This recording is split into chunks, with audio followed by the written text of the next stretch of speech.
Roman সম্রাটের কাছে বিশ্বনবী যখন চিঠি লিখলেন মিন মুহাম্মদ রাসূলিল্লাহ ইলা হিরাকলা আযীমির রোম, মুহাম্মদের পক্ষ থেকে হিরাক্লিয়াসের কাছে, যিনি হচ্ছেন আযীমির রোম। এটা নবী নিজ থেকে বানায় লিখছেন অতিরিক্ত সম্মান দিয়ে। কোন রাষ্ট্রপ্রধান যখন আসে তাদেরকে আমরা কি বলি জানেন?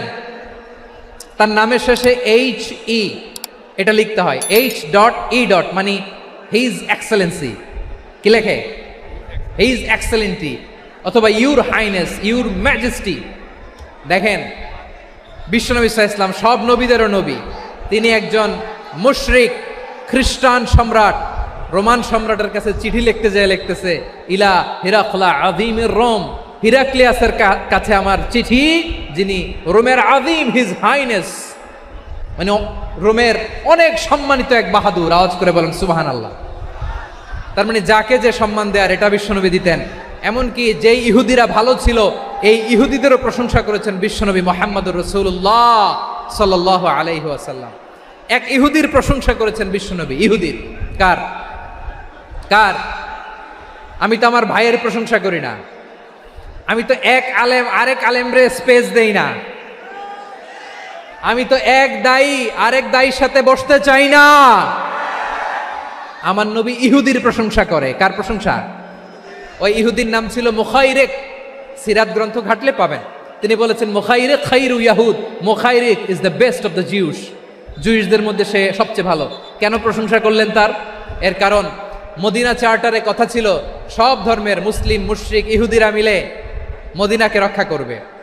কিন্তু তৃতীয় হিজরিতে যখন উহুদের যুদ্ধ শুরু হলো, সবার কথা ছিল যেই আক্রমণ করে আমরা মদিনাকে বাঁচাবো। কোন শহরকে বাঁচাবো? মদিনাকে। কিন্তু কুরাইশরা যখন অ্যাটাক করলো, ইহুদিরা আর আসে না, ইহুদিরা আর বেরোয় না। বিষ্ণু বললেন, ওহে ইহুদিরা, তোমরা না চুক্তি করলে আমার সাথে যে মদিনা বাঁচাতে সবাই ঝাঁপিয়ে পড়বো, আসো। একটা ইহুদিও বেরোয় না, কেউ আসে না সেদিন, একজন ছাড়া। তার নাম মুখাইরেক। তার নাম কি? মুখাইরেক বাহাদুরের মতো ঘোড়সাওয়ার হয়ে বেরিয়ে গেলেন এবং বললেন, গোটা ইহুদি সাম্রাজ্যের একজনও যদি না আসে, আমি মুখাইরেককে কেউ ঘরে আটকে রাখতে পারবে না। বেরিয়ে আসলেন, এসে বললেন, আমি মুহাম্মদের পক্ষে যুদ্ধ করব। আমি মারা গেলে আমার সম্পদ আমার উত্তরাধিকারীরা পাবে না, আমার সম্পদ তোমরা মুহাম্মদকে দিয়ে দিবা। সুবহানাল্লাহ বলেন। উহুদের ময়দানে 70 জন মুসলমান শহীদ হলো। এই ইহুদি সেও মুসলমানের পক্ষে যুদ্ধ করে নিহত হলো। সুবহানাল্লাহ বলেন। মুসলিমদের লাশ যখন নিয়ে আসা হলো, এই মুখাইরিকের লাশও নিয়ে আসা হলো। মুসলিমদের লাশের পাশে মুখাইরিকের লাশ দেখে বিশ্বনবী মুখাইরিকের প্রতি অনেক খুশি হলেন। আর বিশ্বনবী খুশি হয়ে বললেন, মুখাইরিক খায়রু ইয়াহুদ, মুখাইরিক যদিও তুমি ইহুদি, তারপরেও তুমি সব ইহুদিদের মধ্যে সেরা ইহুদি। পড়েন সুবহানাল্লাহ। আমার নবী ইহুদিকেও সম্মান দিতে কার্পণ্য করে নাই। আওয়াজ করে বলেন আল্লাহু আকবার। প্রিয় ভাইরা, এবার সর্বশেষ আওয়াজ করে বলেন, ইসলাম কি ন্যারো মাইন্ডেড নাকি ব্রড মাইন্ডেড? সবাই বলেন, ন্যারো মাইন্ডেড না ব্রড মাইন্ডেড? এজন্য অমুসলিম হইলেই তারা আমাদের শত্রু নয়। শত্রু কারা? এই লালমনিরহাটের ভাইয়েরা শোনেন, শত্রু কারা? যে সমস্ত অমুসলিম আমাদেরকে নিশ্চিহ্ন করে দিতে চায়, যে সমস্ত অমুসলিম আমাদের ভূখণ্ড থেকে আমাদেরকে তাড়িয়ে দিতে চায়, যে সমস্ত অমুসলিম আমার ধর্ম নিয়ে তুচ্ছতাচ্ছিল্য করে চিল্লায় বলেন ঠিক কিনা, তারা আমাদের শত্রু। সাধারণ অমুসলিমরা আমার শত্রু নয়। এই যে হিন্দুরা থাকে, এরা আমার ভাই, বৌদ্ধরা আমার ভাই, খ্রিস্টানরা আমার ভাই, ইহুদিরা আমার ভাই। তারা দিনই ভাই নয়, তারা মায়ের পেটের ভাই নয়, তারা মানবিক দিক থেকে ভাই। ও মানুষ, আমিও মানুষ। ইসলাম মানুষকে সম্মান করে, চিল্লায় বলো ঠিক কিনা। যারা আমাদের অস্তিত্বকে নিশ্চিহ্ন করতে চায়, যারা আমাদের ভূখণ্ডকে দখল করতে চায়, যারা আমাদেরকে নিয়ে মকারি করে, ফান করে, টিটকারি করে, আমার ধর্ম নিয়ে খেলা করে, তাচ্ছিল্য করে, ওদের বিরুদ্ধে আমাদের জিহাদ। সাধারণ মুসলিম আমাদের শত্রু নয়। আপনি জানেন নিউ ইয়র্কে, আমি তো নিউ ইয়র্কে ছিলাম অনেকদিন, ওখানে ফিলিস্তিনিদের পক্ষে যখন আমরা মিছিল করেছি, অনেক ইহুদি আমাদের সাথে মিছিলে দাঁড়িয়েছে। কারণ ওরাও জানে এই ভূখণ্ড ফিলিস্তিনিদের ভূখণ্ড। আওয়াজ করে বলো লালমনিরহাট ঠিক কিনা। ইসরায়েলের রাজধানী খোদ তেল আবিবে অনেক ইহুদিরা বেঞ্জামিন নেতানিয়াহু তার বিরুদ্ধে মিছিল করেছে। তো তারা কি আমাদের শত্রু? না। অনেক খ্রিস্টান আমাদের সাথে আমাদের স্বার্থ রক্ষায় আমাদের পাশে দাঁড়িয়েছে। খেয়াল রাখবেন, হিন্দু আর হিন্দুত্ববাদ এক নয়, ইহুদি ধর্ম আর জায়নিজম এক নয়। জায়নিজমের বিরুদ্ধে আমাদের সংগ্রাম, আমাদের জেহাদ, চিল্লায় বলেন ঠিক কিনা? এই যে ফিলিস্তিনের ভাইয়েরা, তারা তাদের স্বাধীনতা সংগ্রামের জন্য লড়াই করছে, করে যাচ্ছে, আমরা এটাকে সমর্থন জানাই, চিল্লায় বলো ঠিক কিনা? কাশ্মীরের ভাইয়েরা স্বাধীনতার জন্য সংগ্রাম করছে, আমরা সেই সংগ্রামকে সমর্থন জানাই, আওয়াজ করে বলো ঠিক কিনা? যারাই আমাদের ইসলামকে নিশ্চিহ্ন করতে চায় তাদের বিরুদ্ধে আমাদের সংগ্রাম, আওয়াজ করে বলতে হবে ঠিক কিনা? ওই সমস্ত দুর্বৃত্তদের সাথে আমাদের কোনো সম্পর্ক নাই। আমরা যদি ঐক্যবদ্ধ থাকতে পারি, ওই দুর্বৃত্তরা চান্স পাবে না। আমরা ঐক্যবদ্ধ থাকতে রাজি আছি। লালমনিরহাটের ভাইয়েরা, আমরা ঐক্যবদ্ধ থাকলে ওই দুর্বৃত্তদের কালো হাত ভেঙে দিতে আমাদের সময় লাগবে না।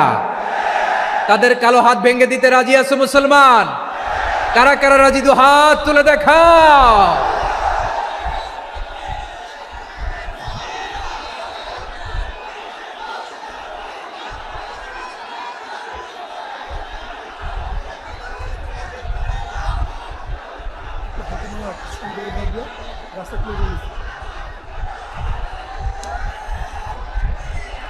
আমার প্রাণ প্রিয় লালমনিরহাটের ভাইয়েরা, শত্রু কাফের আর অশত্রু কাফেরের মধ্যে পার্থক্য আছে না নাই?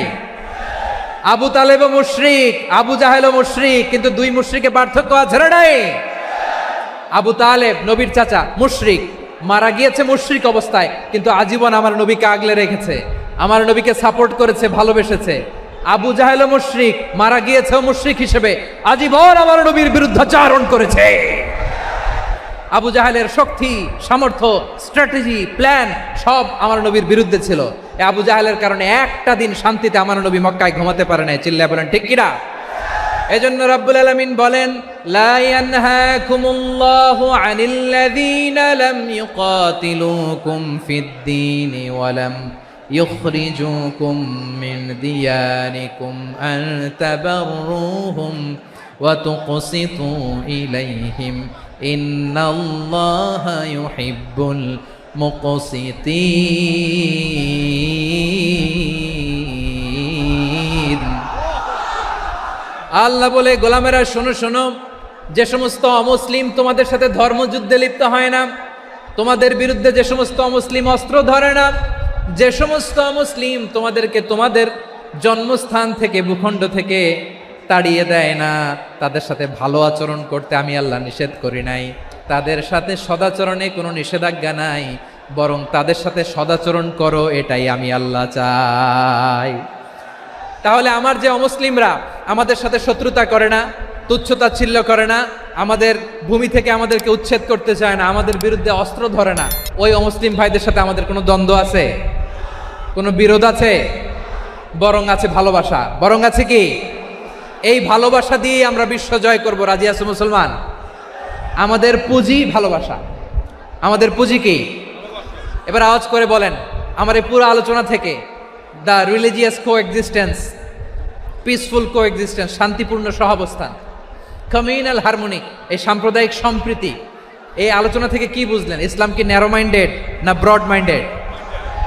এই ব্রড মাইন্ডেড হৃদয় নিয়ে, ভালোবাসা দিয়ে আমরা বিশ্ব জয় করতে চাই। রাজি আছেন? আল্লাহ কবুল করুক, আমরা সবাই পড়ি আমিন।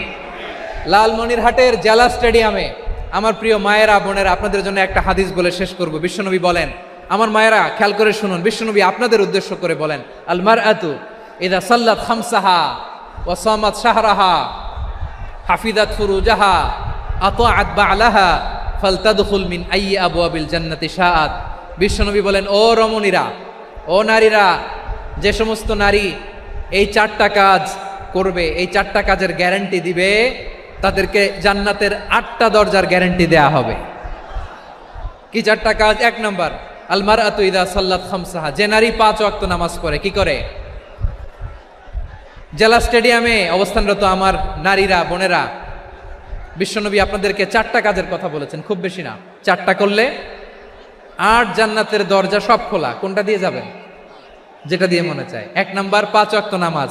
আমার বোনেরা জোহরের নামাজ পড়তে পড়তে এটা আসরে নিয়ে যায়, আসর পড়তে পড়তে এটা মাগরিবে নিয়ে যায়, এরকম আছে না নাই? লালমনিরহাটে হয়তো নাই। আমার বোনেরা এটা করবেন না।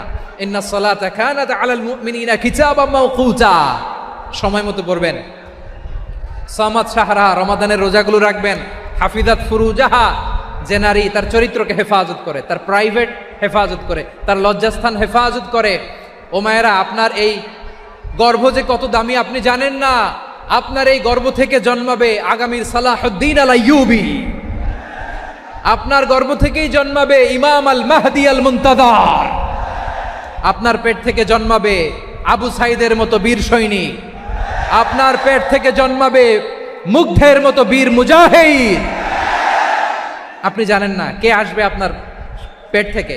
সময়টাকে কাজে লাগান, ইসলামকে বুঝেন, মানেন, আমাদের ইসলামিক লেকচারগুলো শোনেন। আমরা যে বার্তাগুলো, ইনস্ট্রাকশনগুলো, দিক নির্দেশনাগুলো আপনাদের খেদমতে রাখি, এগুলো মেনে চলুন। আপনিই পারেন আপনার ঘরটাকে জান্নাতের টুকরা বানাতে। একটা family, it's a very big institution and you are the MD, the managing director of this institution. চিল্লায় বলেন ঠিক কিনা? চাইলেই পারেন ঘরটারে জান্নাতের টুকরা বানাতে। 5 ওয়াক্ত সালাত, রমাদানের রোজা, নিজের চরিত্রের হেফাজত, ও আতাআত বালাহা, স্বামীর আনুগত্য। এটাতে অনেকে ভুল করে থাকে। হায় রে আমার বোনেরা, স্বামীর আনুগত্যকে এটা নিজের অপমান মনে করবেন না। আপনার স্বামী আপনার সবচেয়ে বড় গার্ডিয়ান, তিনি আপনার সবচেয়ে ভালো চায়। নারী কখনো গার্ডিয়ানশিপের বাইরে থাকতে পারে না। হয় আপনি বাবার গার্ডিয়ানশিপের ভেতরে, বাপ না থাকলে ভাই আপনার গার্ডিয়ান, ভাই না থাকলে চাচা গার্ডিয়ান, বিয়ের পরে আপনার স্বামী আপনার গার্ডিয়ান। শরিয়া সম্মত স্বামীর আদেশগুলো আপনি মেনে চলবেন, কিন্তু শরিয়া বিরুদ্ধ কোনো আদেশ মানতে আপনি বাধ্য নয়। আওয়াজ করে বলুন সবাই ঠিক কিনা? এই 4টা কাজ যদি কোনো নারী করে, বিশ্বনবী বলেন জান্নাতের 8টা দরজা খোলা, তোমার যেটা দিয়ে মনে চায় সেটা দিয়ে জান্নাতে তুমি এন্ট্রি নিতে পারবা।